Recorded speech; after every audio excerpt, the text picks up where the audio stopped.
റമദാനിന് മുന്നോടിയായി പള്ളി സ്ഥിരമായി പെയിന്റിംഗ് നടത്താറുണ്ടെങ്കിലും കേസ് നിലനിൽക്കുന്ന സാഹചര്യത്തിൽ ഇത്തവണ അത് തടയണമെന്നാവശ്യപ്പെട്ട് ആർക്കിയോളജിക്കൽ സർവേ ഓഫ് ഇന്ത്യ കോടതിയിൽ വാദം ഉന്നയിച്ചിരുന്നു.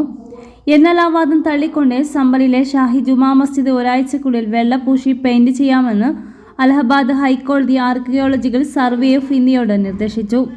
പള്ളി പരിസരത്ത് വൈറ്റ് വാഷ് ചെയ്യേണ്ടതും അറ്റകുറ്റപ്പണികൾ നടത്തേണ്ടതുമായ സ്ഥലങ്ങൾ ASI പരിശോധിച്ചില്ലെന്നും നല്ല നിലയിലുള്ള സ്ഥലങ്ങൾ മാത്രമേ റിപ്പോർട്ടിൽ പരാമർശിച്ചിട്ടുള്ളൂ എന്നും പള്ളി മാനേജ്മെന്റ് കമ്മിറ്റി ആരോപിച്ചിരുന്നു.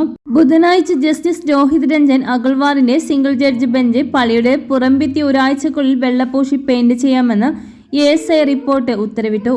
ഘടനയ്ക്ക് പുറത്തെ അലങ്കാര വിളക്കുകൾ സ്ഥാപിക്കാനും കോടതി അനുമതി നൽകി. റംസാൻ മുന്നോടിയായി ഒരു പതിവ് വാർഷിക ജോലി എന്ന നിലയിൽ പള്ളിയുടെ പുറംഭിത്തികൾ വെള്ളപൂശി പെയിന്റ് ചെയ്യാൻ ഞങ്ങൾ ആഗ്രഹിച്ചു. എന്നാൽ അത് സ്ഥിരമായി ചെയ്യുന്നതല്ല എന്നും ASI അവകാശപ്പെട്ടു. കോടതി ഞങ്ങൾക്ക് അനുകൂലമായ ഒരു ഉത്തരവ് പുറപ്പെടുവിച്ചതിൽ ഞങ്ങൾക്ക് സന്തോഷമുണ്ട്. പള്ളി കമ്മിറ്റിയുടെ അഭിഭാഷകൻ SFI നെക്വി ബുധനാഴ്ച പറഞ്ഞു. കഴിഞ്ഞ മാസം പള്ളി കമ്മിറ്റി സമർപ്പിച്ച ഹർജി പരിഗണിക്കുന്നതിനിടെ സ്ഥലം പരിശോധിച്ച് ആരാധനാലയത്തിന് വെള്ളപൂശൽ ആവശ്യമുണ്ടോ എന്ന് സംബന്ധിച്ച് റിപ്പോർട്ട് സമർപ്പിക്കാൻ ഹൈക്കോടതി ASIയോട് നിർദ്ദേശിച്ചിരുന്നു. പള്ളിയുടെ ചുവരുകൾ ഇതിനകം കട്ടിയുള്ള പെയിന്റ് പൂശിയതിനാൽ അത്തരമൊരു ആവശ്യകതയില്ല എന്നാണ് ASI കോടതിയെ അറിയിച്ചിരുന്നത്. അറ്റകുറ്റപ്പണികൾ നടത്തിയ സ്ഥലങ്ങൾ ASI ഒഴിവാക്കിയതായി നെക്വി വാദിച്ചിരുന്നു. അവർ പരിസരം തിരഞ്ഞെടുത്ത് സർവേ നടത്തി. അവരുടെ റിപ്പോർട്ട് പക്ഷപാതമായിരുന്നു അദ്ദേഹം വ്യക്തമാക്കിയത്.